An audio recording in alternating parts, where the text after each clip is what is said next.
Good evening, everyone. My name's John Davis. I'm Director of the Strand Group at King's College London, and this is our 47th event. It's also a very personal event for so many people, about a great man who meant a great deal to very many.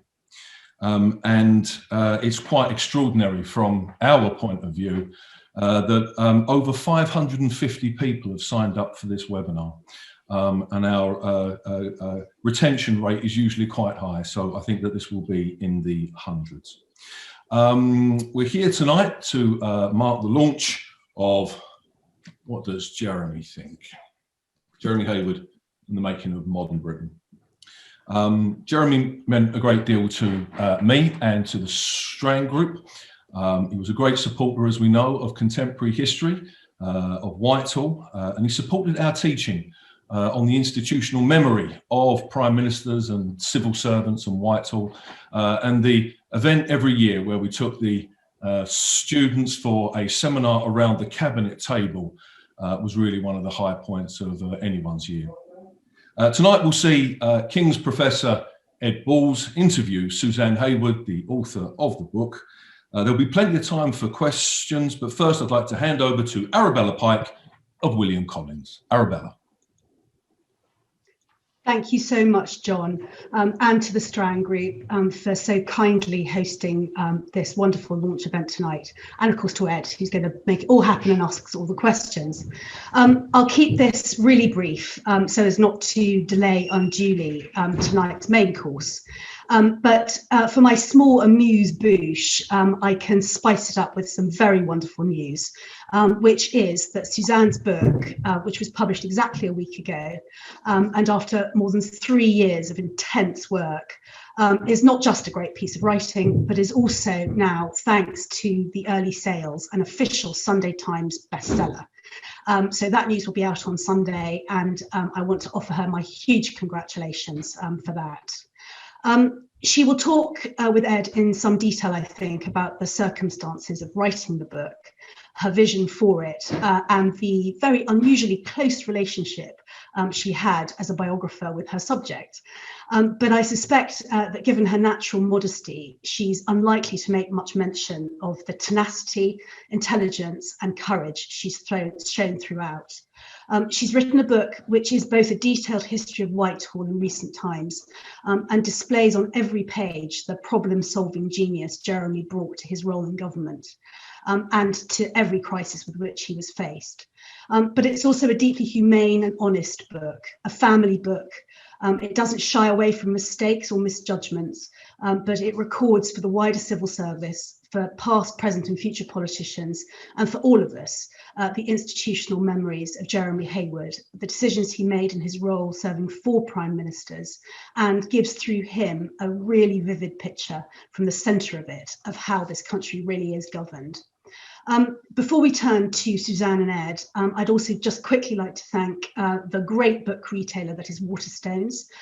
Like so many of the high street, their wonderful shops are currently shut and locked down, but they've kindly offered a discount of £5 off the cover price for all copies bought through their website until the close of play on Saturday. Just use the code STRAND. So please do click and buy. You'll be treating yourself to a profoundly moving biography of a great man and a rip-roaring history of recent politics from Black Wednesday and Brexit. So without further ado, let's turn over to Ed and Suzanne. Thank you. So thank you very much indeed to John and to Arabella and to all of you for coming along today for this very special launch event. And in particular, thank you to Suzanne for being with us here today and for the discussions we're about to have. Our plan is to talk, the two of us, for 35, 40 minutes, and then we're going to throw it open to the audience. And as John said, there's a huge number of people for joining us for this launch this evening. We've lined up a few people to ask some questions, starting with a former Chancellor of the Exchequer and moving on from there. But also, if you'd like to ask questions as we go along, if you think of questions, then just send them in on the chat and we'll try to make sure we can get to as many as we can. But before we do that, we're going to start by me asking Suzanne some questions about Jeremy and the the book. For those of you who haven't read it, it's only just out. It's quite chunky.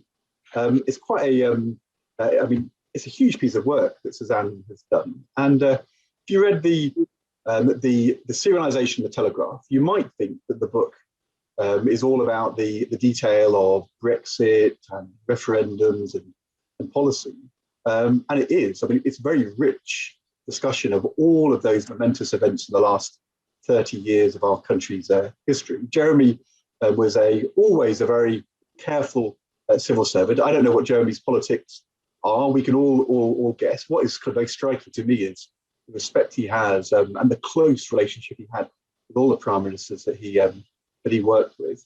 But while it is a really rich policy book, and while it also gives you a window into the reality of public life at the centre of government, it's also a deeply personal book. It's a very personal book about the relationship between Jeremy and Suzanne and their 3 children, about the struggles that they face through their lives together, and of course, in the end, the monumental public service Jeremy does of staying as cabinet secretary almost to the very end of his life while dealing with tremendously tough health issues and dealing with his cancer for so long. It's a very personal book. It's a very, very moving book. Truth is, it's kind of a love letter that Suzanne has written here to Jeremy and to their relationship. And it's an unusual book to write. We have very few books written like this about cabinet secretaries. I think none written by somebody who knows them in such a profound, close way that Suzanne does. So that's my starting point, Suzanne. And this was quite an unusual, a big decision to decide to write this book. What was in your and Jeremy's mind when you started work on this just a few years ago? Thank you. Well, first of all, I just want to say thank you to you, Ed, and thank you to the Strand group and to Arabella, who's been incredibly supportive all the way through this project. And I'm delighted to do this evening in these unusual times, but I'm just kind of thrilled that so many people are here this evening to hear more about the book, and I hope we can do justice to all the questions. Really, the reason why we decided to do it was 2 reasons. I mean, we started writing after Jeremy had been diagnosed with terminal lung cancer. So we knew we didn't have very much time. We didn't know how much time we had, but we knew we had between a year and a half, probably. And sadly, you know, with the stage of lung cancer that he had at that point in time, as you'll kind of read in the book, there wasn't a lot of kind of flexibility around that. So I knew that if I was going to get the chance to tell Jeremy's story, to kind of interview him, I had to do it then, or it was never going to happen. And there were kind of 2 reasons why I thought it was a story worth telling. The first was, and this is something he felt very passionately about, he felt that the kind of institutional memory of the civil service, which I know is something the Strand Group feels very, very strongly about as well, is relatively weak alongside that of many other institutions. And so this was an opportunity for him to offer back to the civil service his memory of 30 years of service, and particularly of all those kind of issues that come up time and time again, and he saw multiple times, to kind of share back his experience of that for kind of people coming after him. And then the second motivation was for the kind of wider public to understand what the civil service is. And we have many kind of very good books kind of written from the perspective of politicians of what it's like to kind of live within government and operate within government. We have quite a few by civil servants, including a previous biography of a cabinet secretary, which is also very helpful, but not as many. And I think to be able to tell the story of the transitions between governments from the point of view of the civil service, I'm hoping will enable the wider public to understand what an amazing asset the civil service is. And it's not without its flaws, and the book is deliberately told in a very honest way. And as people will see as they read it, some things worked out very well. Sometimes Jeremy attempted a policy and went absolutely nowhere at all or hit a wall. But I think people can see that the civil service really does its best in all circumstances to try and get things done as civil servants want. So for me, there was never really a question of whether it was a good book to publish. The real question was the when. And in an ideal world, what Jeremy would have done is what many of his predecessors as cabinet secretary have done, is kind of leave office, do speeches, go on kind of talk show, or comment on the issues of the world for a few years, and then do a kind of biography. As I say, it's been done before with one of his predecessors, but sadly, fate didn't give us that choice. We had to write it when it was written, and now, as his widow, I want to kind of publish it and move on with my life and my children's life. So it was more a debate about the when than the whether. But I'm just so happy that I had the opportunity to sit down with him and get this story. And I'm very conscious many people don't get the opportunity, and I'm glad it's there. He was a very private person. He never wanted to be profiled in the newspapers. Wonder how he'd be feeling today with hundreds of people, thousands of people buying this book all about his life. Do you think he'd be enjoying it, or would he be squirming a bit? He would definitely be squirming, I think. He would absolutely be squirming. I mean, but the thing is, and I do say this in the book, he started off partly for that reason, squirming a bit about the book. But towards the end, he and I had several conversations about the book, and he got more and more excited about it as it came together. And we finally have this conversation that I do record in the book, where he says, you've got to put our names on the book. Our kind of children, our grandchildren will be amazed. And he did see it in the end as his kind of legacy, but he would absolutely be squirming at the same time.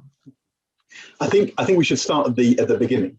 And actually, there's this amazing story of Jeremy and your relationship. But actually, it's just said in a couple of paragraphs. You yourself had an amazing kind of journey before you became a civil servant. You left with your parents when you were, before you were even a teenager, spent 10 years traveling around the world in a 70-foot yacht, retracing a historic Yorkshireman's journey. And then it says you were shipwrecked, you had huge surgery, and then it suddenly says, and then I went to Somerville College, Oxford, and you never tell us how. I mean, how did you manage to get from this shipwrecked island somewhere between Africa and Australia to the almost conventional path of Oxford University and then the civil service exams? Well, I always joke that I was kind of rebelling against my childhood by becoming kind of very, very normal. But no, I had an extraordinary childhood. We set sail when I was 7 from Southampton, recreating Captain Cook's voyage around the world on what was supposed to be a 3-year journey. And then we were going to come back and I was going to go to school.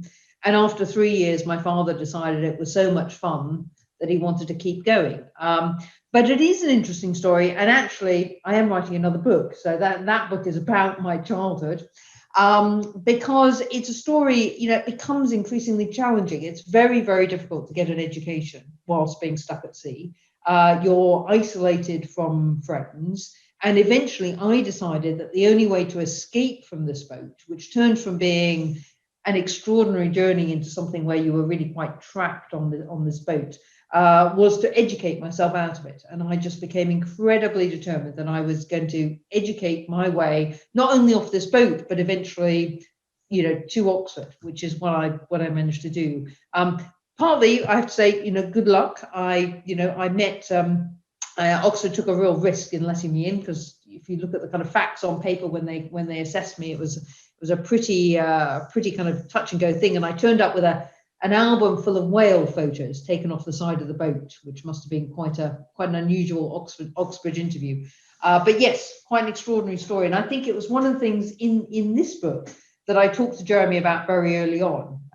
We had a lot of conversations about it, because he came from a very conventional childhood, a really, really conventional childhood, kind of growing up in York, kind of going to school. His father was a teacher, his mother was an archaeologist. So for him, the kind of contrast between our childhoods was really quite extraordinary.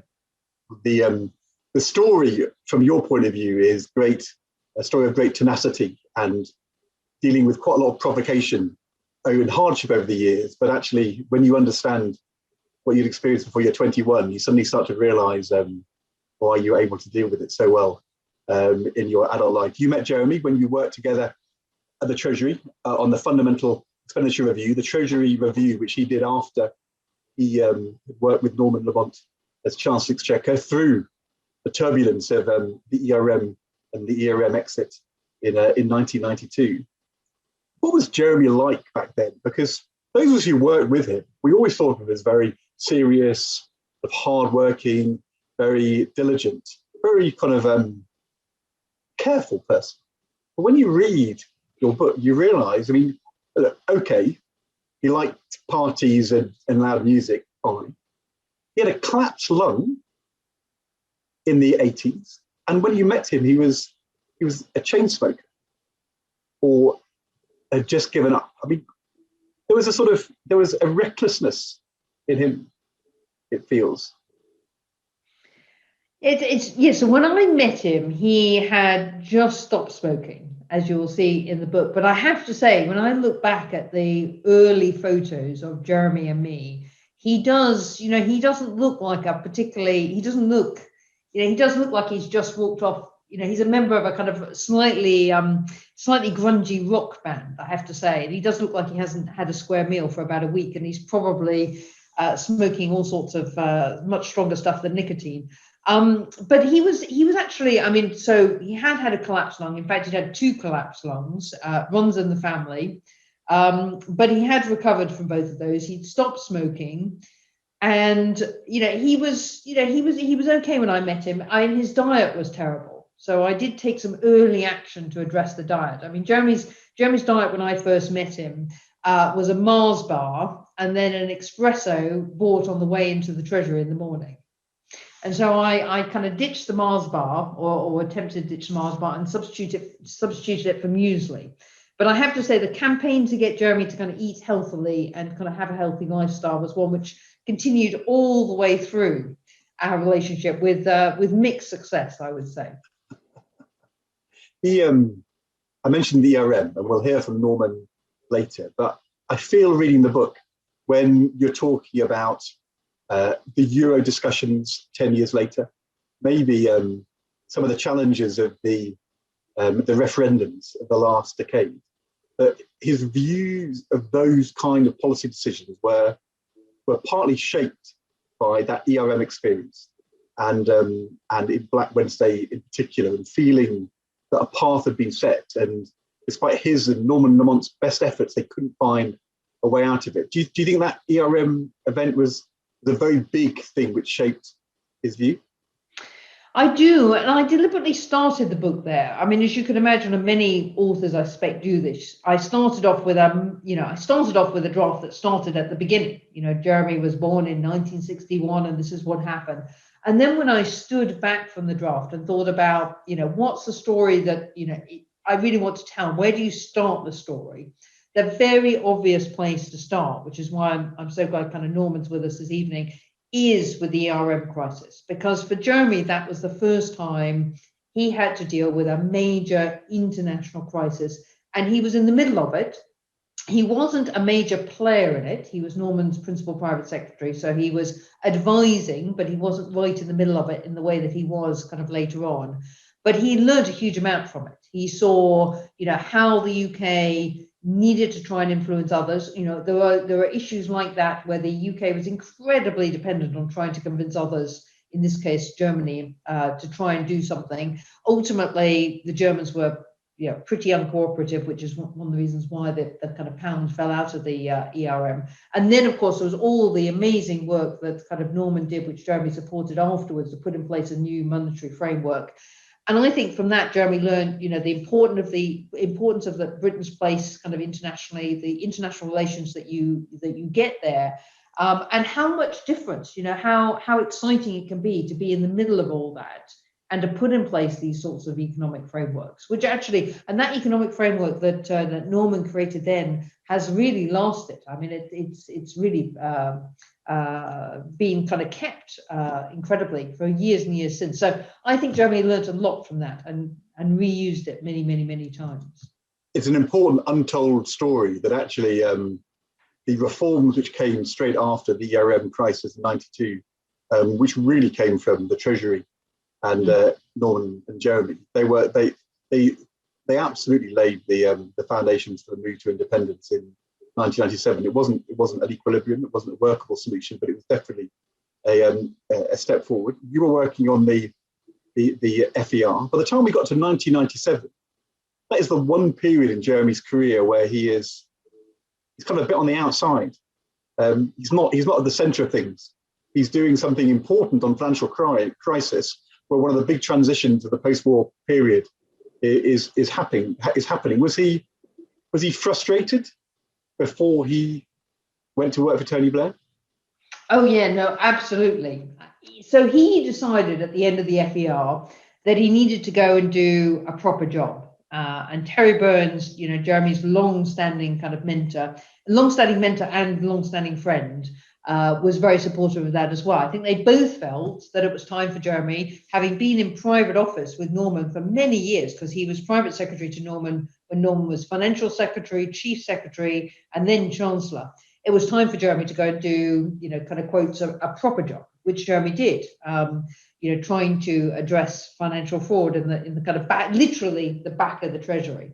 But he was very frustrated because you and kind of Gordon came in and immediately made the Bank of England independent, which was something obviously that Norman had argued for many years. And actually, Jeremy had helped him write several minutes on the issue, as I record in the book, but with no success because Major really didn't want to move on that. So all of these things were happening and he wasn't part of it. And I think having been part of it, he was just itching to be part of it again. Not because, I should say, because Jeremy was the least egotistical person you'll ever meet. So it wasn't about ego. It was about something was happening. He wanted to be part of it. He wanted to be part of making it happen and, kind of getting involved.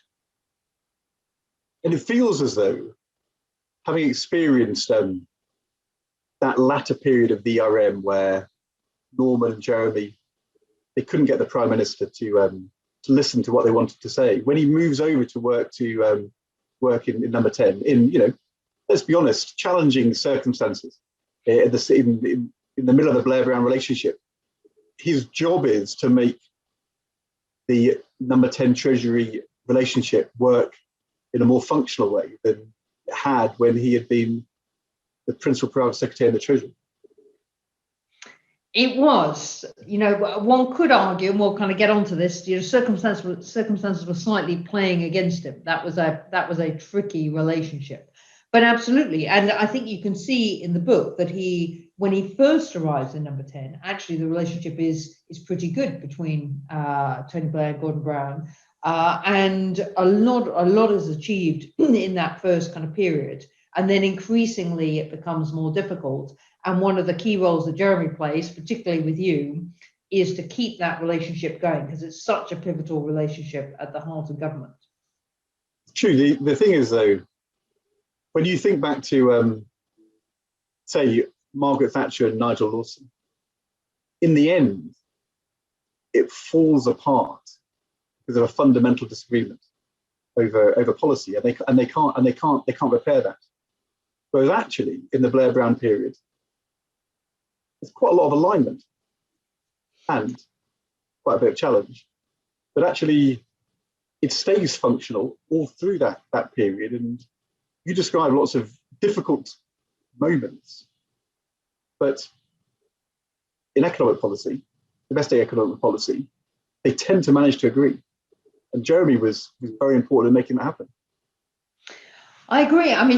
On almost all the issues that I describe in the book, actually, when you get down to the detail of the policy, Blair and Brown weren't that far apart in what they believed. There were quite big differences in terms of positioning. If you take things like student fees, there was a big difference in positioning and some difference in policy. Or if you take kind of foundation hospitals, big difference in positioning, but not as big a difference when you dig underneath it as you might think in terms of policy. So a lot of it was about a kind of competitiveness between the two of them, and a big difference in positioning in relation to the party, but not so much about the underlying policy. You're right, it's not like kind of Thatcher and Lawson, who were going in really quite different policy directions. It's a very interesting thing we talk about in the Treasury class that we teach at King, that Professor John Davis leads. When you look back at all these different prime ministerial, chancellorial relationships, you want a functional relationship. It needs to have commonality and challenge. And clearly, there's a lack of commonality between Thatcher and Lawson. Arguably, there wasn't enough challenge in the Osborne-Cameron relationship. I'm not claiming that Blair-Brown was optimal, but you do need both. You do. And actually, if I look back at the various pairings that Jeremy kind of worked with, you could argue that the most effective kind of pairing was Ken Clarke and John Major, because there you had, you know, quite a lot of policy alignment. And actually, Ken Clarke was very interested in a broad range of policies, not just the kind of Treasury policies, very, very aligned. And actually, in terms of a personal relationship, the personal relationship was good, but there was a lot of challenge. So I would argue that, and by the way, this is my view, not Jeremy's view, because I'm not sure he was very, very good at never giving you a view on things like this.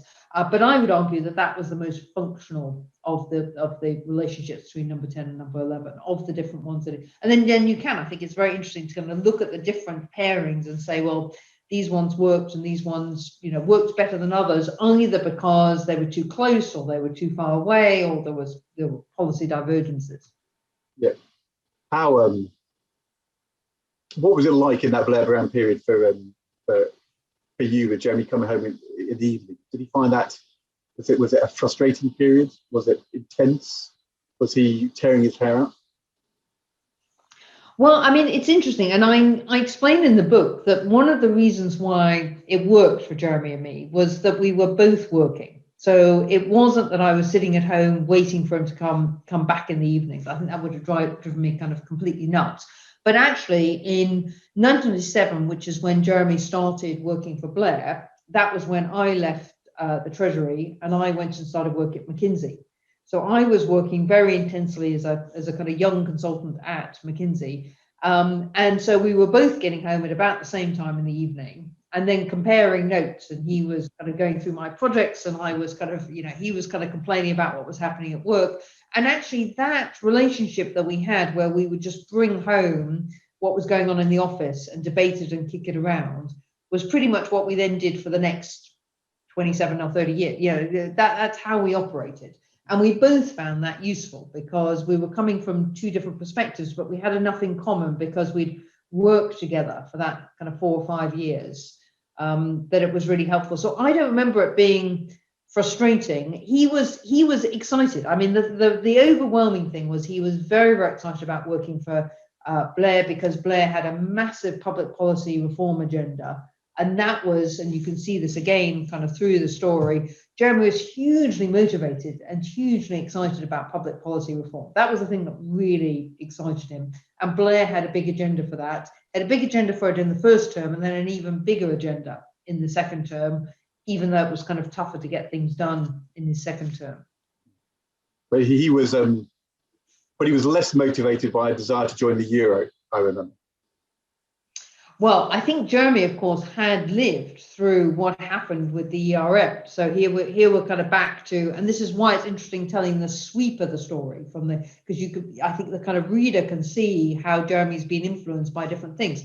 But having lived through the ERM, he was very conscious, and I do say this in the book as well, that it's tough for the UK. So there are all sorts of political benefits from being in the Euro, which he fully appreciated. But there were, you know, economic tensions from having an economy that works really quite differently than those in Europe. You know, things like the fact that we have many variable rate mortgages. Many people have variable rate mortgages. Just means that the economy operates in a different way. And to try and maintain that alignment within a system is much tougher.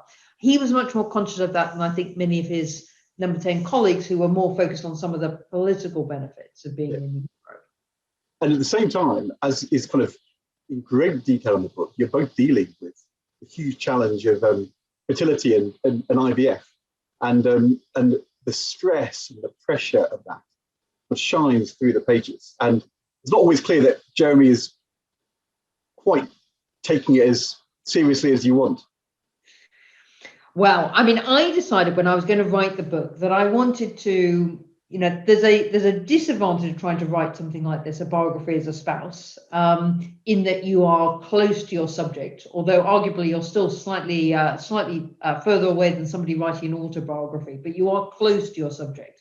But the huge advantage that you have of writing a biography as a spouse is you can tell that kind of 360-degree story. You can tell the story not only of Jeremy's policy, all of that sort of stuff, but also what was going on in the background. And I think for people who, don't understand the civil service, I think it's quite useful to make it clear that everybody, and Jeremy was no exception, you're dealing with all the human dramas that all of us deal with through life. I mean, during the book, we have all of our infertility problems. Jeremy's father sadly dies, my mother sadly dies, and of course then we have, the last chapter, which is awful, of Jeremy being ill.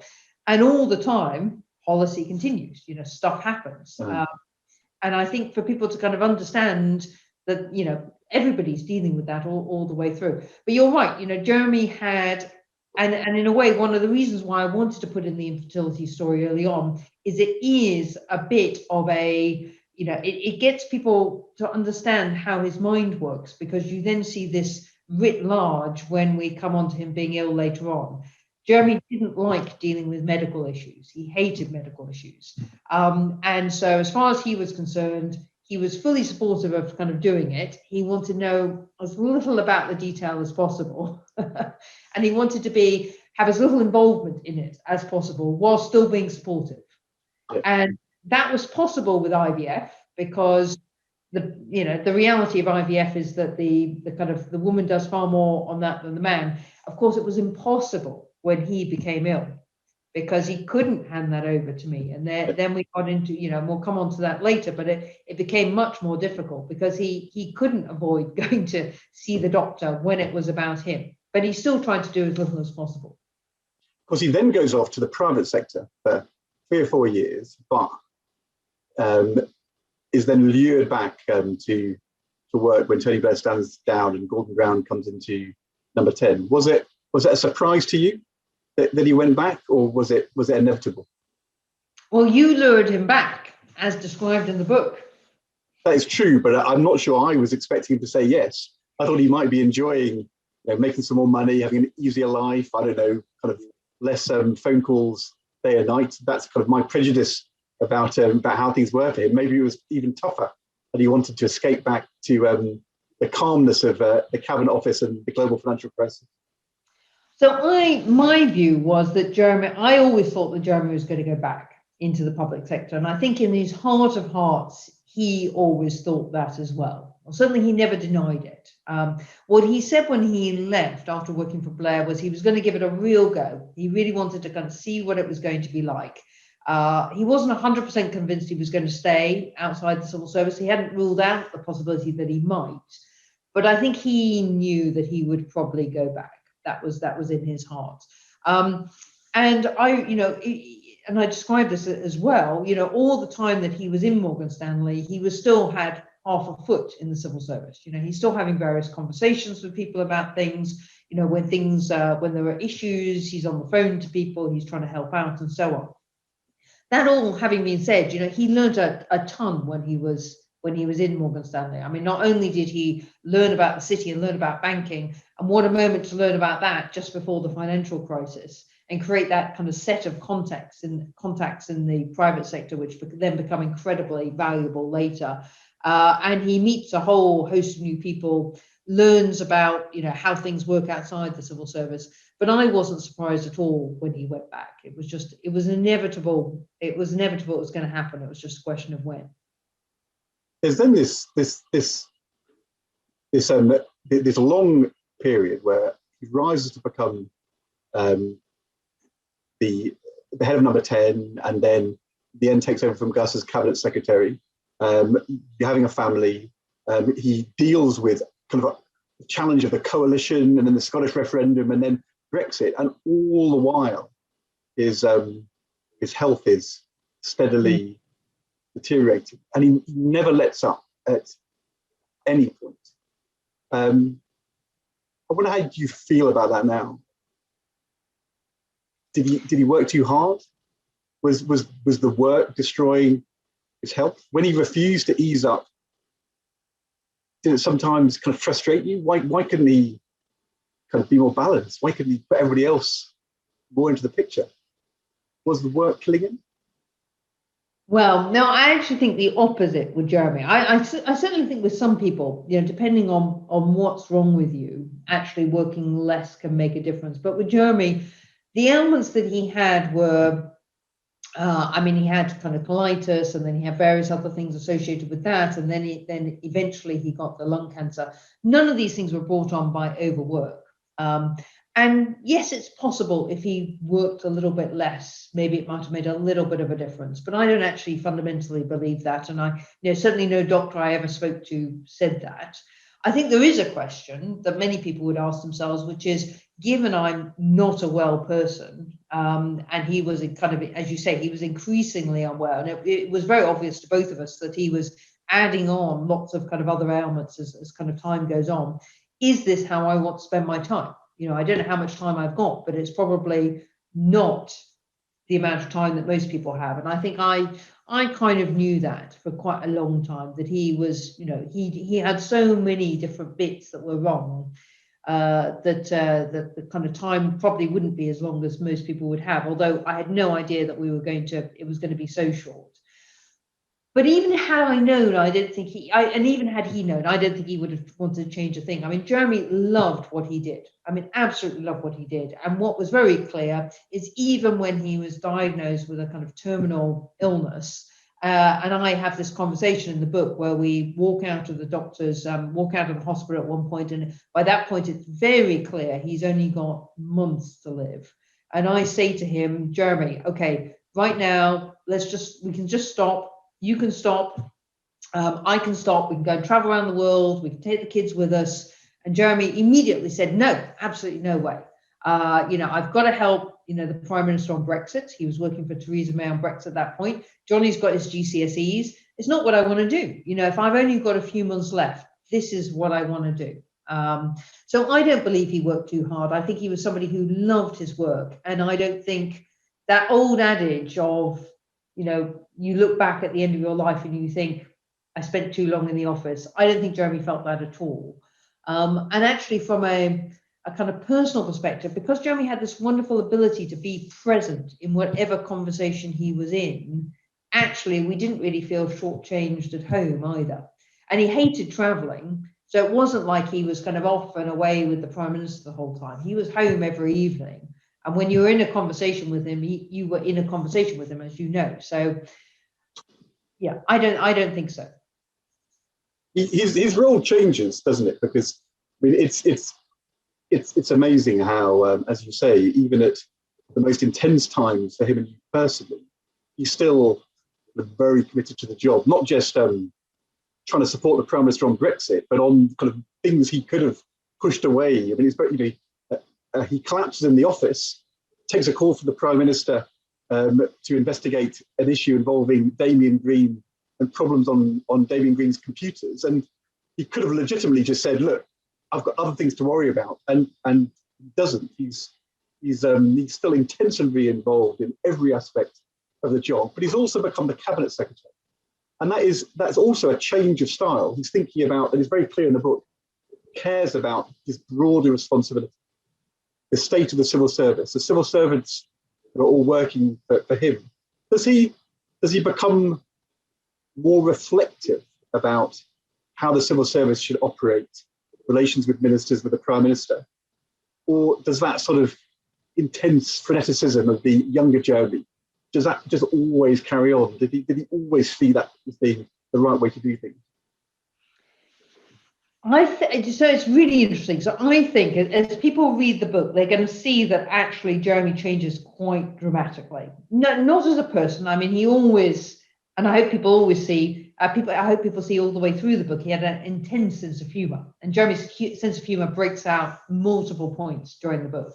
But what does change is his role and how he sees his role. I mean, early on, I've got a couple of little stories that kind of just show. I mean, Jeremy liked to kind of play against the system. He he saw himself as a bit of an outsider. He was an economist in the health and safety department, which is a kind of outskirt of government. He helped Norman write those memos to John Major about making the Bank of England independent, didn't show them to Terry Burns, his kind of boss. You know, he saw himself as a bit of a kind of maverick, and it didn't really matter if he broke a couple of rules here and there to get things done. We then kind of go with Jeremy on a kind of transition where he, you know, grows up, if you like, becomes part of the system, loves challenging it, never loses that kind of love of challenging it. But towards the end, he moves into a completely different mode, which is much more around trying to improve the institution. So we go on this kind of, you know, journey from being a maverick outside to kind of being part of the system and actually kind of playing as part of the system much more, but still challenging it, to actually seeing himself as trying to create a legacy within the civil service, you know, because he loved the civil service to bits, and trying to help the civil service to become more commercial, trying to help it become more diverse. He was passionate about it becoming more diverse. You know, we had endless debates about that, you know, trying to help it become better at making policy. And this is all about trying to create a legacy. I mean, he didn't know how little time he had at that point, but he absolutely knew that as cabinet secretary, he now had the ability to make the whole institution better. Yep. And that is a complete change of mindset to where we start the book, where he's a kind of outsider, you know, a little bit kind of cheeky, you know, slightly bending the rules. But this is also a period where more broadly in our society, the relationship between the government and the civil service seems becoming under greater pressure. Experts, the tensions with the Treasury analysis and the run up to the Brexit referendum, maybe even earlier than that with some of the things which have been said from the Cabinet Office. Did Jeremy, I guess at his memorial service, it felt as though in death, he and people around him were defending the British civil service and its tradition and independence and standing. Did he feel that was something which was really under threat? So I think there was a very, very difficult period. Actually, not so much kind of under David Cameron, where a lot of people felt the civil service was under threat because there was a lot of reform going on. Some of the reform being very challenging, which Jeremy kind of fought back against, particularly elements of reform which would have politicized the civil service. He felt very, very passionately about keeping the civil service apolitical. But where the civil service really came under challenge was during Brexit, where things became politically so difficult that the civil service got trapped in the middle and often got, you know, kind of hit by both sides, if you like. They were kind of in the middle, so both sides could blame the civil service. And did blame the civil service a lot. Sometimes, you know, sometimes fairly, but largely kind of unfairly. You know, they were a bit of a scapegoat in the middle. And Jeremy felt that very acutely, and certainly felt that it was part of his role to defend the civil service. And had he been here today, he, like many of his predecessors, would have been out there defending the civil service, trying to explain what the civil service does. And the kind of perception that some people got during that period that the civil service has its own agenda is completely incorrect, and something he would have been very, very keen to get out there and correct. And one of the really kind of wonderful things to me about Jeremy's memorial is that we had, you know, the 4 prime ministers and the kind of deputy prime minister that Jeremy kind of worked with all standing up together and all talking about Jeremy and the civil service. And I think for me, that really underlined in a very kind of powerful way that the civil service is apolitical and it works across different political parties. And I think if we can get that message out to people, it's very important. And I hope that's one of the things that the book shows, actually, that, you know, the civil service transitions in this kind of incredible way from one administration to another, sometimes with only an hour's notice. And suddenly they pivoted and now they're loyal to a new administration and completely focused on getting that administration's work done. In the final sections of the book and the final months and then weeks of his life, and you'd fought so hard together, and you had sort of interrogated every new therapy around the world to try to solve this problem. It was becoming clear that there wasn't going to be a solution out there, and you can feel a kind of palpable sense of frustration, anger that this is happening to you all. Jeremy's frustrated that he's not able to solve the problems he sees in the government and in the UK. But it feels, I mean, it's very powerful writing. It's a very intense period for you and all the family. What were the things which got you through that time? Well, as you say, I mean, I went on this kind of global quest, as it were, to try and find treatments that might help. And we did actually get him onto a trial drug, which I think did buy him a few more months. But the problem was that you just knew the time was limited and the time was running out. And Jeremy was in a desperate race to try and do as much as he could and to keep working until the last possible moment that he could. For two reasons, actually, really. One was because he knew he wanted to do what he could before he couldn't help anymore, and he knew the Prime Minister Theresa May at that point in time, there was an unsolved problem. He was going to disappear before the issue of Brexit was solved, and that was immensely frustrating to him. And also there were all these other things. I mean, it wasn't just Brexit, as is clear from the book. I mean, endless different issues that he'd been working on in one way or another for many, many years. He was suddenly going to have to drop them all. And he wanted to try and push them as far as he possibly could until the last possible minute. I mean, I think, as is also clear in the book, that motivation to keep going until the last possible moment was also almost like the ultimate displacement activity. By doing that, and we occasionally get almost ridiculous moments where Jeremy is trying to kind of avoid thinking about the medical issues. He could almost pretend that was all a bit of a kind of distraction, and what he was really doing was keeping on working. So it worked in both ways. I mean, quite the opposite of being kind of bad for him keeping working. It was the thing that really made it all bearable, was the fact that he still felt he was making a difference right up until about 10 days before he died. I could go on asking you about this for hours, but we need to kind of open things up so that others can join in. I mean, it's very frustrating because I'd love to talk to you about immigration and the Euro referendum and the Lansley health reform, which seem to be going backwards again today. Maybe those things will come up in the questions.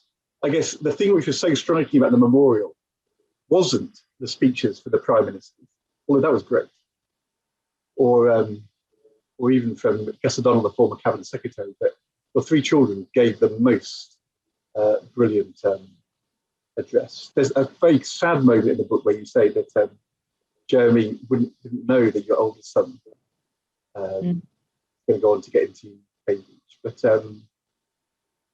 I kind of think he probably didn't know really what three very special children that you had. There's the best tribute at the start of the book, your son Johnny, where you say, "Some heroes wear capes, mine wore a cardigan," which was a very kind of powerful, touching. He was a hero to his children and to you, but to very many of us. I can't tell you, it's such a great book title.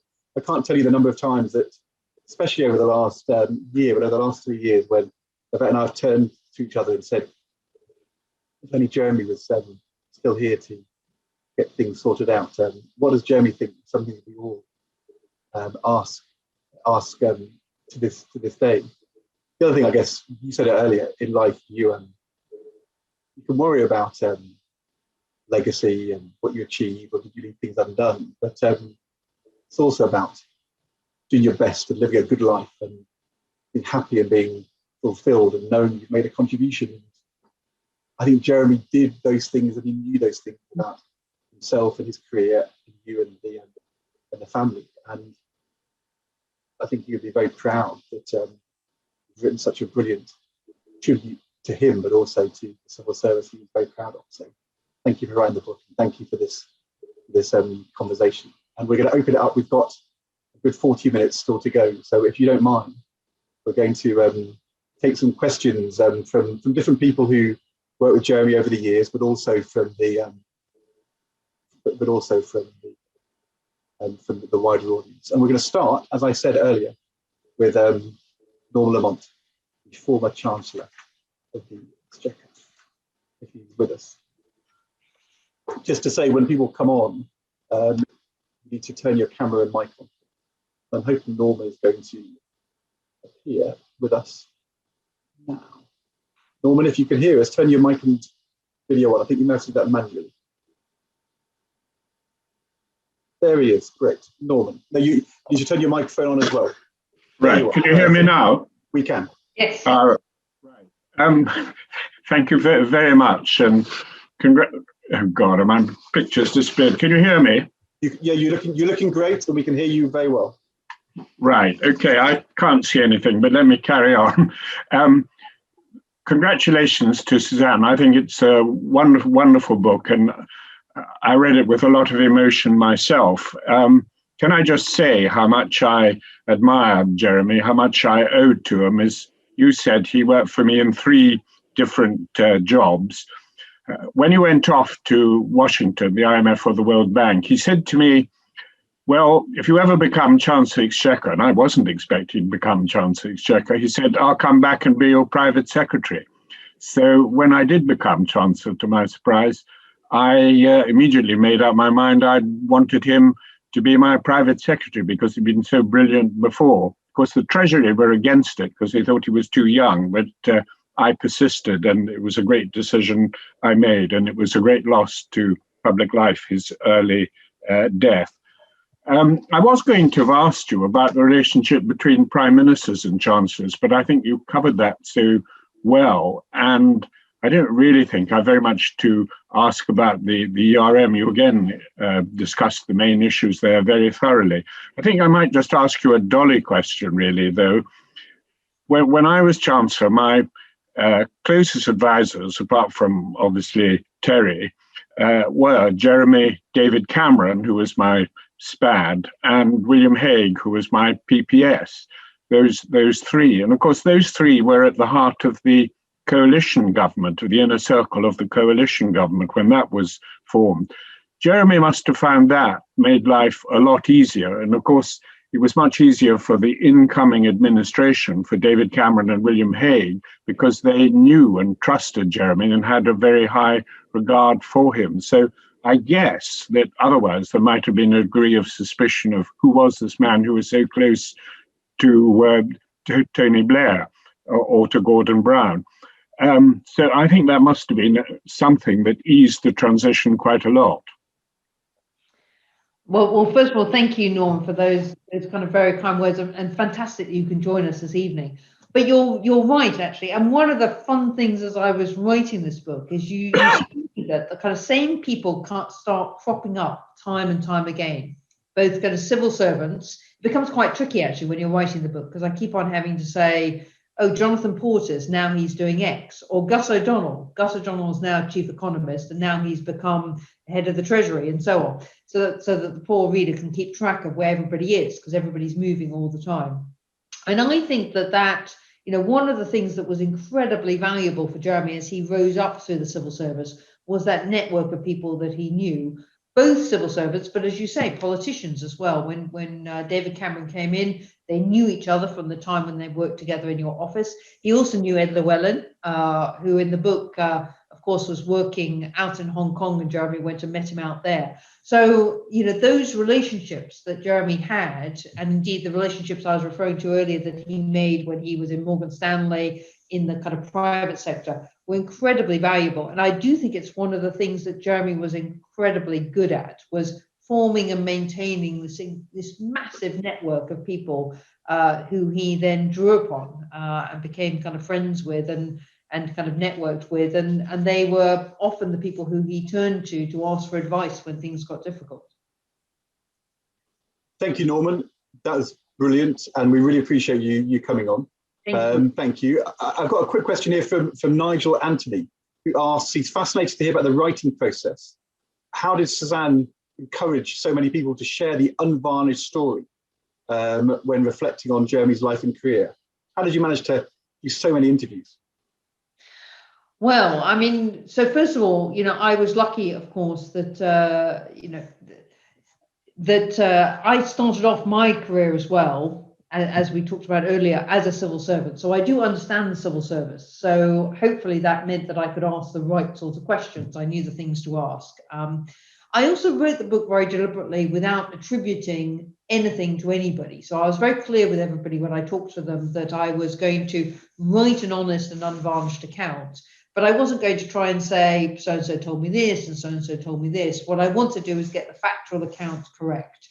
And I was going to write it in a kind way. So people will see that although it's a kind of unvarnished book, in that it kind of does try and explain both the things that went right and the things that went wrong. What it doesn't do is it doesn't try to kind of undermine any individuals. I mean, everybody, actually, apart from Jeremy, who I occasionally make fun of, or myself, everybody comes out in a pretty good light through the book, and that was very deliberate as well. So I interviewed everyone on the basis that I wasn't going to attribute comments, and I had lots of questions. I was very well prepared for the interviews, partly because, as I explained actually at the front of the book, Jeremy used to send me texts with interview questions.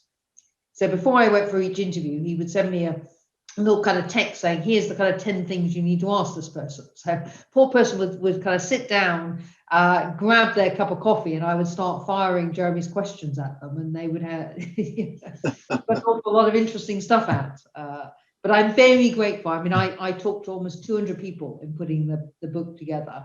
And then it was a question of triangulating everything and all the external sources, checking the material back with Jeremy, often sending chunks of material out to people so they could kind of comment on it, and gradually the whole thing starts to come together. Very good, very good. Next question is from Philip Stevens, FT columnist, old friend of yours, I think a former neighbour, pretty much of you and Jeremy. I think Philip is with us. And as I said, just need to turn on your microphone. Mike manually. Philip. Suzanne, thank you. It's a wonderful tribute to Jeremy, and a great piece of contemporary history. I wrote a book myself about the ERM many years ago, 20 odd years ago, and the battles, and I wrote as a journalist for the FT about the battles between Thatcher and Lawson, Norman Lamont and John Major towards the end, and then of course Gordon Brown, Tony Blair. I wonder whether you and Jeremy took any sort of structural conclusions from this. Is this just a question of getting the right mix of Chancellor and Prime Minister, or is it that the balance between the two institutions, between the centre and the Treasury, is wrong? And Jeremy, of course, worked in both. And did he ever think, well, actually, we should perhaps be more like other countries and have public spending decided, that the ultimate political choices decided at the centre rather than at the Treasury, and have a Treasury to raise taxes and a Prime Minister who decides how to spend the money? Or did he think that that balance was workable as long as you got the right people? Thank you. Thank you, Philip. And as Ed says, Philip and I, we were old neighbours. Philip used to live across the street from Jeremy and me for many years. So through the book, I actually explained it's amazing how many times the issue of how to organise the Treasury and Number 10 and the Cabinet Office was discussed and rediscussed. Pretty much every variant of that was discussed. And so for the kind of nerds amongst us, me included, I rather enjoyed trying to kind of piece together the various different times in which somebody tried to kind of take apart the Treasury and try to work out what bit should move into the Cabinet Office and bit should go here. There was kind of Project Teddy Bear in there, which I thought was a rather wonderful name for what was really quite a radical and aggressive plan to basically take the Treasury apart. But ultimately, and I do say this in the book, Jeremy believed that multiple different solutions were workable. There isn't a perfect solution. And actually, he did believe that the natural tension that exists between the Treasury and the Cabinet Office, Number 10, is a healthy tension and a helpful tension, so long as, and we go back to the conversation that Ed and I were having earlier, so long as that relationship between Chancellor and Prime Minister is one where they are broadly aligned in terms of policy direction, and they can challenge each other. So they're kind of close, you know, they're close enough to talk, but not close enough to just agree with each other the whole time.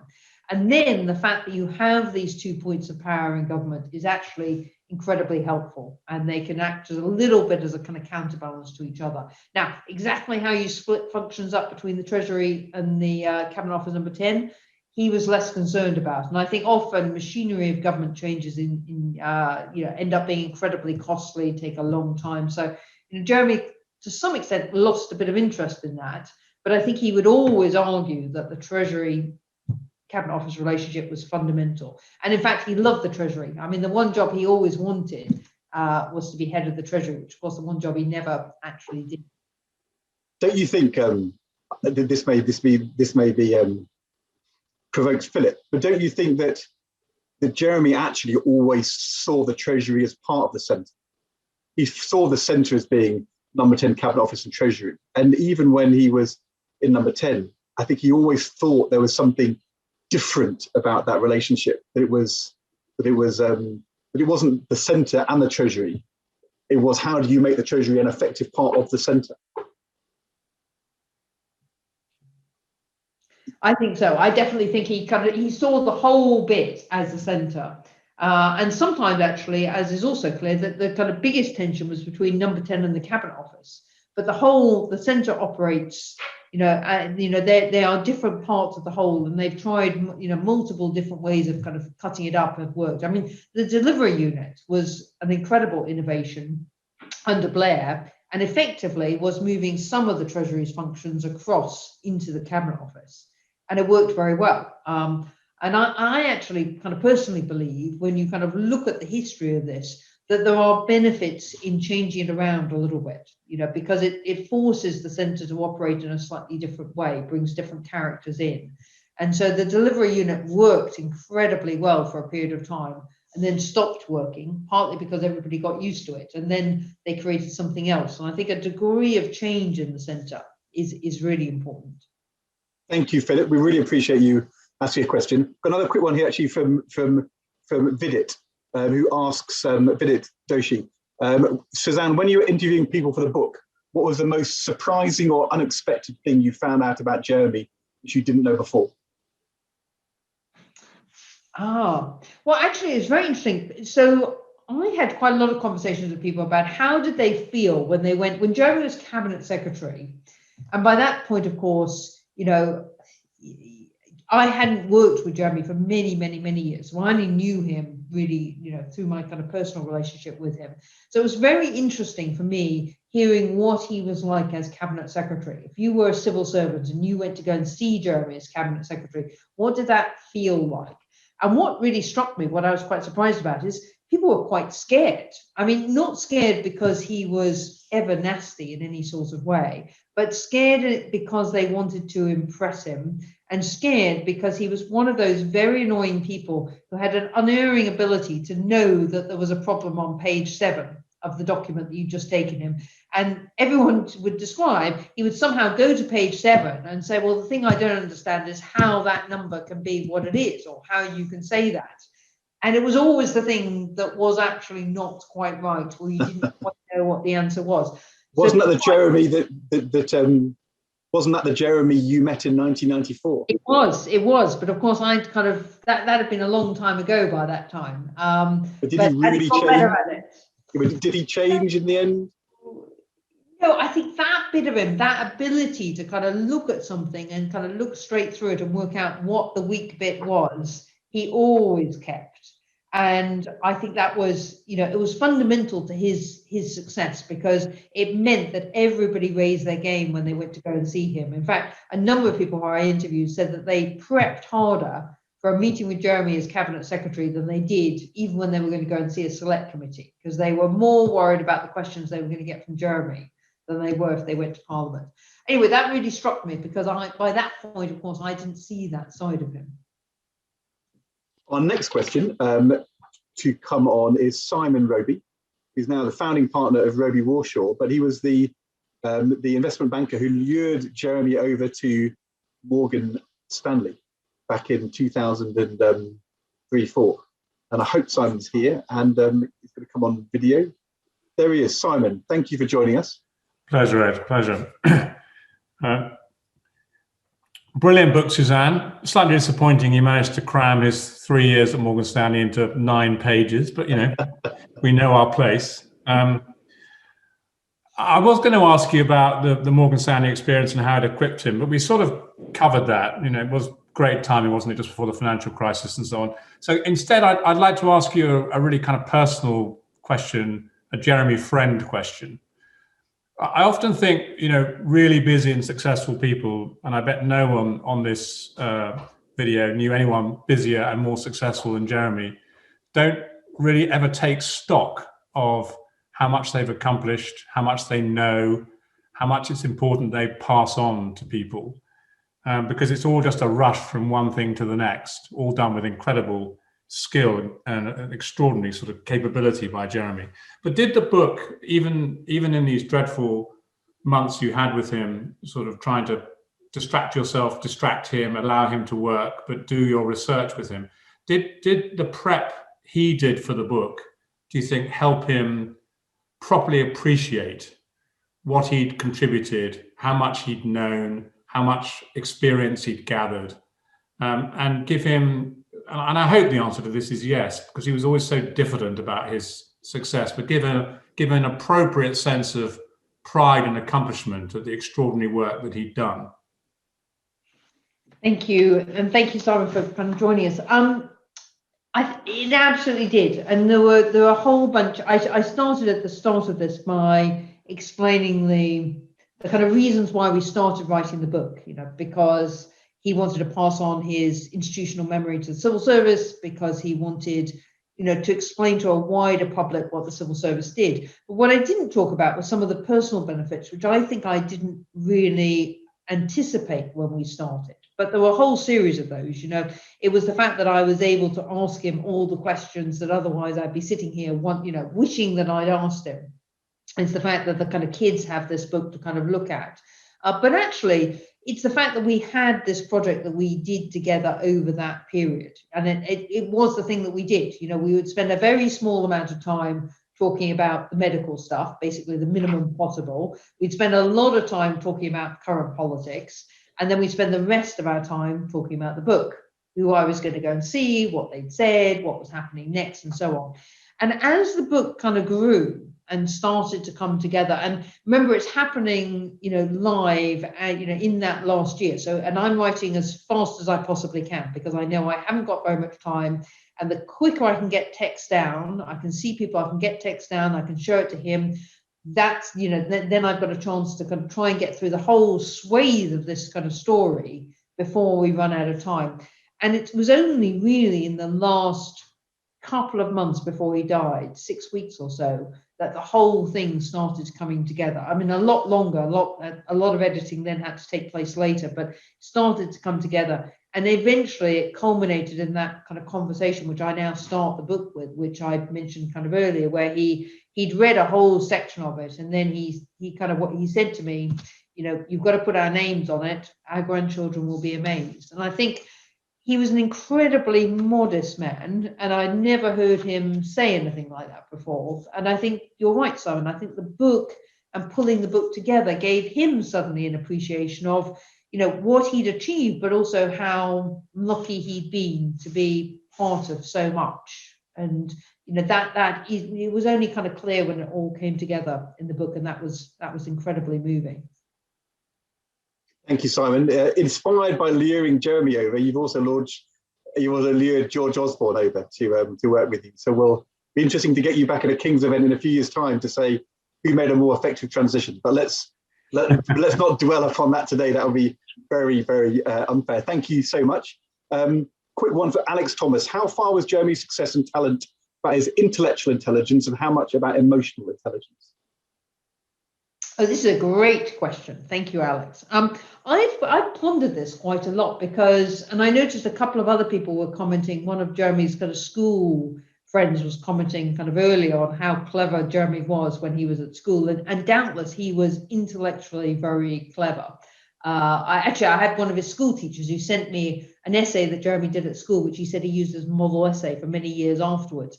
But I actually think that Jeremy was clever, but Jeremy was surrounded by there's many people in the civil service and politicians, Ed, yourself very much included, who are very clever. I think what distinguished Jeremy wasn't really kind of being clever. It was the kind of his ability to make these relationships and to find a way through a set of kind of complex, you would have a group of people, everybody wanted a different outcome to a policy situation. I tried to describe some of these in the book.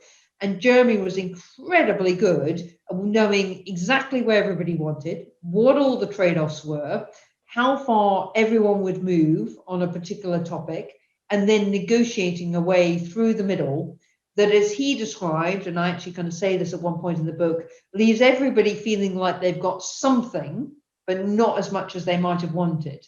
But a solution has been found, which is still a good solution. And his ability to do that, yes, relied on intellect, but I think it relied much, much more on that ability to understand people and to kind of think his way through people. And I think his great success was kind of bringing those two types of intelligences together. And he was almost kind of stronger on the EQ than the other, or certainly that was what distinguished him, I think, and I think that becomes clear as you read the book. Good. We had Simon saw Jeremy's kind of transition to the private sector and back. You obviously have worked in the Treasury, but then also in very senior roles in the private sector at McKinsey and Exor. And our next questioner is Sharon White, who's also a Treasury civil servant, who worked with Jeremy at number 10, who's now chair of the John Lewis Partnership. And so it's for Sharon to ask her own question, although I think which we all want to know. As I said, there's a really good question from Anne McAvoy asking the same question. For both of you, having gone to the private sector, looking back at the public sector and the Treasury where you both worked, I mean, how do you feel now about the Rolls-Royce nature of our civil service? However, Sharon, you didn't come on for you to ask you questions. You're supposed to be able to ask them. So you ask a question first. A rather longer and more successful period in the private sector. Ed, Suzanne, it's lovely to see you. Suzanne, it's an extraordinary, it's an extraordinary achievement, and it's a real privilege to be part of this evening. A bit like others, I was going to ask about sort of Treasury number 10 relations, but it's been very well covered. And the question I had, Suzanne, sort of reflecting on the sort of arc you describe of Jeremy from that sort of maverick, quite sort of scary, quite intimidating sort of, youngster in the Treasury through to a sort of more mature cabinet secretary, and the sort of, his focus on sort of reforming the system is, what advice do you think Jeremy would give today to a sort of new fast dreamer, a new sort of aspiring civil servant? Yeah, well, thank you, Sharon. Well, first of all, thank you so much for joining us. Really, really appreciate it. Jeremy always said to me, by the way, that he thought I had shares in John Lewis. I was such a loyal customer, you'll be glad to know.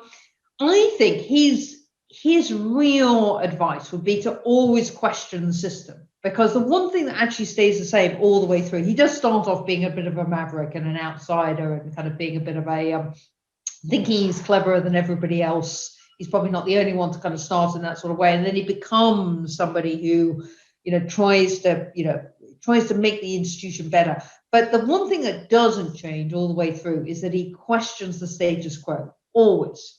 So early on, he's kind of questioning little bits of it, kind of why do I have to kind of, copy people into this? Why can't we make the Bank of England independent? I mean, small things, big things, he's always questioning.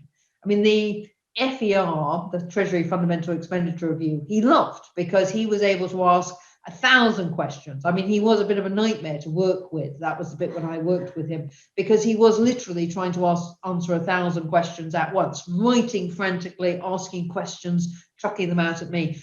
And then that went on all the way through. He asked, and he would ask the questions that nobody else dared ask. The heads of the military would come in and he would say, well, why do we need a nuclear deterrent? Which is a kind of unanswerable question. And they would all kind of bristle, but it was it's a fair question to ask. I mean, as far as Jeremy was concerned, no question was off the table. And he would encourage anybody coming in now to ask questions, challenge the system, challenge how it works and never stop challenging it, because the civil service is a wonderful institution, but it needs to keep evolving. And the only way in which it changes is if people keep on challenging it and making it move. The bit in the book where he describes Sharon and his conversations with Frank Field about the welfare reform green paper is a really, really good section. I'm not going to say anything more. It's really beautifully written, and we can spend an hour and a half discussing that as well, Sharon. We have to find another event to ask you about welfare reform and the transition to the private sector. But thank you so much for coming today and for joining in with us. We really appreciate it. I've got two fabulous questions here, which I'm not going to ask you to answer. One from Alistair Campbell, the guy who came up with the title of the book, a great friend of Jeremy, I know. He says, what would Jeremy think of a prime minister having 3 personal photographers on the public payroll? I think you shouldn't answer that one. Then, Alistair, what are you doing? You can't ask these questions which can't be answered. There's also a great one from Mario Pisani, the Treasury, old friend of all of us, King's professor. Who do you think Jeremy saw as his heir or successor a couple of generations down? Once again, I just don't think you should answer that one, Suzanne, because it's sort of, I feel, Mario, what are you doing? You can't ask these questions. But we're instead going to go from these fascinating, spiky questions to instead a very old friend of Jeremy, the person who succeeded as Cabinet Secretary. I think we have Gus O'Donnell with us. Gus, are you there? I'm hoping Gus is with us. I probably didn't give you enough warning there. So while we're waiting for Gus, actually, I'm just going to ask you another quick question. It's from Dermot Finch, also former Treasury Civil Service. Could Suzanne say a few words about the Hayward Foundation and the Public Policy Prize? Sounds like a great idea and a legacy. I can indeed. And by the way, Dermot and I worked quite closely together in the Treasury. He, as I recall it, took over from me because I was... I'm hoping Gus will arrive, by the way. If Gus arrives, then we'll finish and then go to Gus. But in the meantime, tell us about the foundation. No, I will do. I will do. So, hi, Dermot, and thank you very much for the question. I remember working together in the Treasury. So I set up, after Jeremy died, and lots of people were kind of very kind and said that they wanted to kind of give a donation to something. I created the Hayward Foundation alongside a number of others. And the foundation is dedicated to 2 things that Jeremy felt very passionately about, as clear in the book. One is diversity in the civil service, and the other one is innovation in public policy. And we launched a big prize on the 4th of January, and the prize is for the best question of something that needs to be changed in terms of public policy in response to the pandemic. It could be an opportunity, like how do we make better use of all the learning resources that have been created online for school kids. Could be a problem, like how do we sort out care homes? Because we all know, and by the way, I'm very clear in the book, something Jeremy really regretted was that he never really managed to find and implement a policy around the funding of care homes. I think that's become very, very clear actually over this last year. And it's something I think would have really upset Jeremy if he'd kind of seen what happened last year. Yeah. So the prize is for the best question and the best answer. And I think we're up to at least 1,300 entries now. Amazing. We've got a fantastic judging panel, which includes both, you and Gus and Sharon and a number of others. Where can people get details, Suzanne, if they want to find out? They just have to type in Hayward Foundation. It's haywardfoundation.com and it's on the website. And yeah, everyone should contribute ideas. If you've got a great idea, go onto the Hayward Foundation and by the way, we've had a great idea here. There's the answer to the question, who in the next generation should be Jeremy's successor? There's been a message here from Elizabeth Heywood saying, obviously, Elizabeth Heywood. So there we are. Definitely a chip off the Jeremy block. Gus, are you with us? Yes, I am. Yeah. Apologies for connection. That's fine. Don't worry. Apologies for keeping you waiting. It's all right. No, I was with Jeremy, as Suzanne mentioned, when he came into Treasury from the Health and Safety Executive and all the way through to being Cabinet Secretary. And it's a fascinating and incredibly productive career. And I think for all the civil servants who are listening and will read the book, Suzanne, what's your message about how to manage your career? Jeremy basically spent nearly all of his time in the centre, very large proportion of it as a private secretary. small amount of time out in the private sector. You know, would you say that's the model, or should the future have more time outside in different departments or doing other things? What do you think? Thank you, and thank you so much for joining, Gus. I think, well, first of all, it's interesting. I mean, Jeremy never really managed his career, as I think is also kind of clear when you read the story. I mean, Jeremy did, you know, the most fun job that he could think of doing at each point through his career. And I think, you know, if he was going to advise somebody, I would be partly kind of laughing, because it's something he never did, was kind of step back and kind of really kind of manage it. But I think if he was going to advise somebody, what he would say is, you know, the best way to do it would be a mixture. I mean, it was something he always regretted, actually, was that he had never worked in a delivery department. He'd never actually been a permanent secretary in a delivery department and been accountable for making something happen. And as you know, he was very reluctant to become cabinet secretary. He ducked it for a little while. And that was mainly because he was very conscious of that gap in his career. So I think he would definitely advise somebody to do that, alongside really becoming very good at policy and understanding the intersection between policy and politics, which you really have to understand. And I think Jeremy would also advise people, if they could get outside of government and get some time outside, not necessarily in banking, it could be in local government, could be in the charitable sector, something like that. That is incredibly valuable, both because you see the civil service from outside, you make a different network, you kind of understand the place a lot better. So I think a perfect career, which of course none of us ever have, would be some kind of politics, some delivery, and somewhere else to kind of bring it all together. And one of the things I think, you know, that the civil service is getting increasingly better at doing is helping people to manage their career in a way that Jeremy never really did, to try and bring those pieces together over time so that we kind of grow civil servants who have all of those different skills. Thank you. Perfect. We actually have, Gus, you have totally teed up our next question, because we're going to actually go to now from a former cabinet secretary to a former private secretary to the cabinet secretary, one of the a civil servant who worked with Jeremy when he was a cabinet secretary, called Antonia Moss. Who knows, this could be the next cabinet secretary that Mario was asking Susanna to headhunt a moment ago. Antonia, thanks for joining us.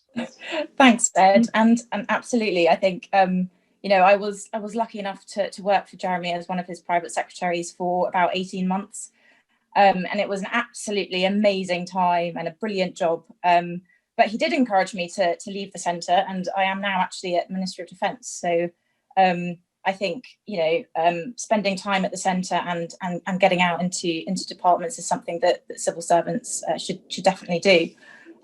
But my question was actually about the way Jeremy kind of inspired a whole generation of civil servants. And Suzanne, in the book, you touch on Jeremy's respect and affection for so many of his colleagues in the civil service. Throughout his illness, how important was the support of Jeremy's civil service family to you? Thank you, and thank you, Antonia. And yes, Ed, we may well be talking to our future cabinet secretary. I know he was a huge fan of yours and of many others. So I mean, I found it incredible. I mean, when Jeremy became ill, I really did feel like the civil service family was incredibly supportive, not just to Jeremy. I mean, they were amazing with Jeremy.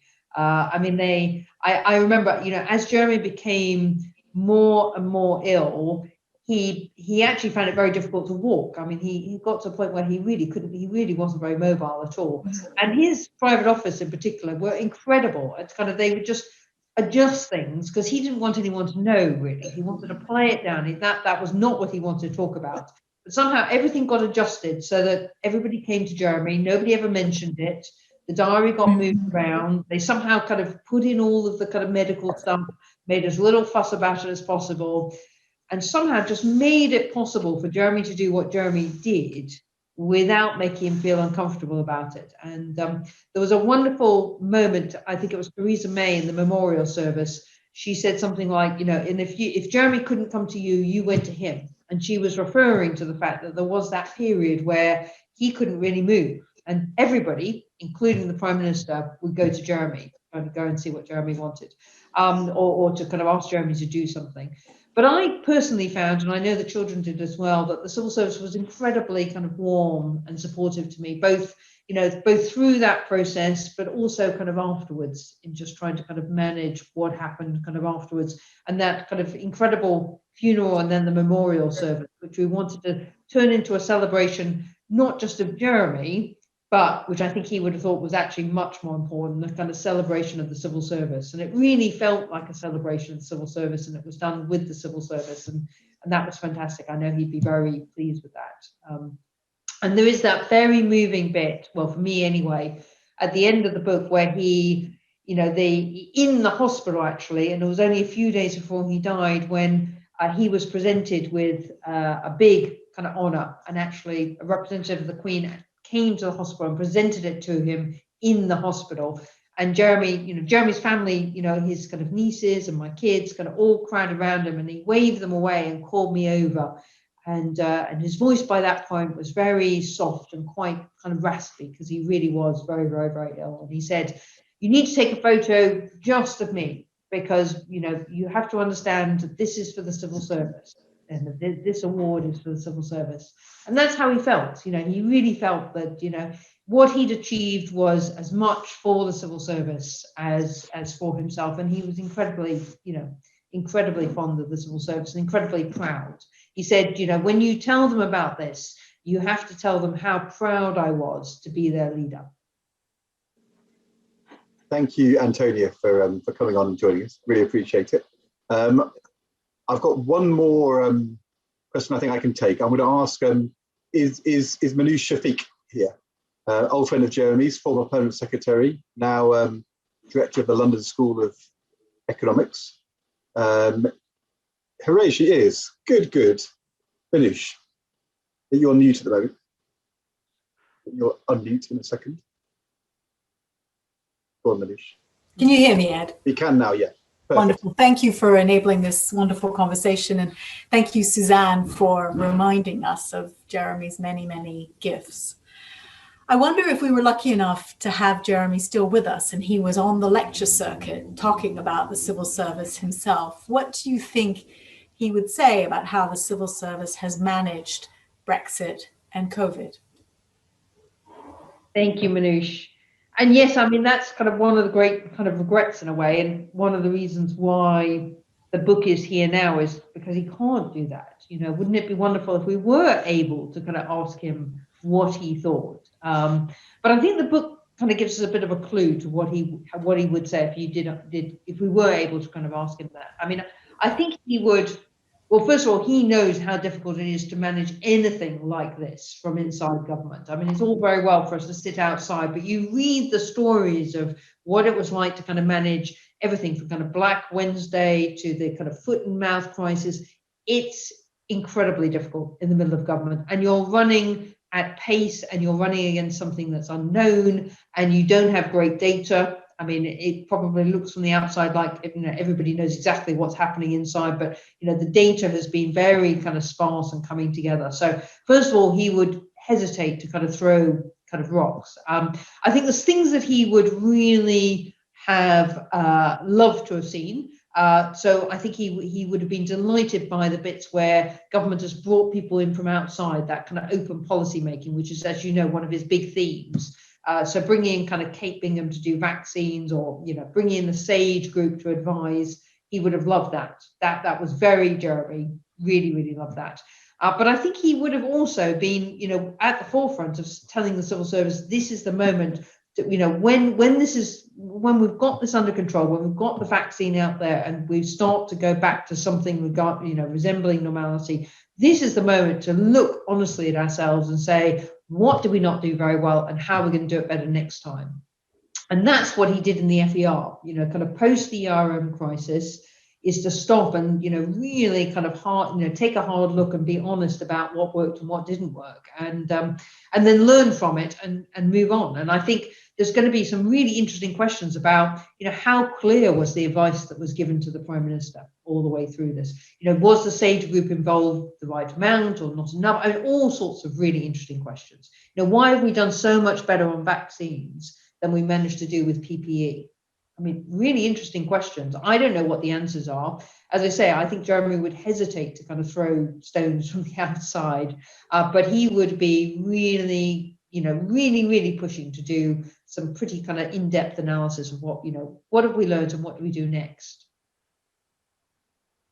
I'm going to give Manoush, I'm going to kind of go on from that to a final question from, thank you, from Ben Pringle. Current civil servants. He says, how difficult is it to balance questioning the status quo and remaining loyal? How did Jeremy manage that, and to challenge the status quo and to get so far in his career at the same time? How did he do it? So I think this comes back. I mean, there was a question earlier about balancing IQ and EQ. And I think Jeremy was very good at knowing the space within which he could really question things. So under any government, there are certain kind of boundaries of what a government is trying to achieve, its political perspective, frankly, the kind of time scale in which it's got to kind of do things, the different personalities, and those all define the space in which the civil service can play. But within that space, I think there's a, you know, Jeremy found a lot of opportunity within that space then to be creative. You know, he knew, you know, when David Cameron decided that he wanted to do something really meaningful on Alzheimer's, Jeremy had a lot of space then to go out there and help people create a whole package of things, a whole package of interventions, working with people in that space that could really accelerate what was happening. So I think, you know, one of the wonderful things about being in the civil service is, yes, the space is defined, but there's a lot of opportunity within that space to create things within what ministers want. And certainly Jeremy never really, it was never something I remember Jeremy complaining about, was being constrained by kind of ministers. I mean, I think he always felt he had a lot of space in which he could play and kind of do stuff and be creative and then take it back. So he could be loyal and challenge, certainly, so long as you don't kind of pass those boundaries of what, you know, what ministers want to achieve. Yeah, that loyalty and that challenge come through really on every page of the book, and his commitment to public service. And you've done a great public service yourself in writing this book. I think we've got through loads of questions. There have been very many more. I've tried to do as many as I can. I only read the last 2 lines of Anne McAvoy's question, so I didn't do the earlier part, and I'm going to apologise to her for not fully representing her question properly, and to Alistair Campbell for refusing to let you answer his.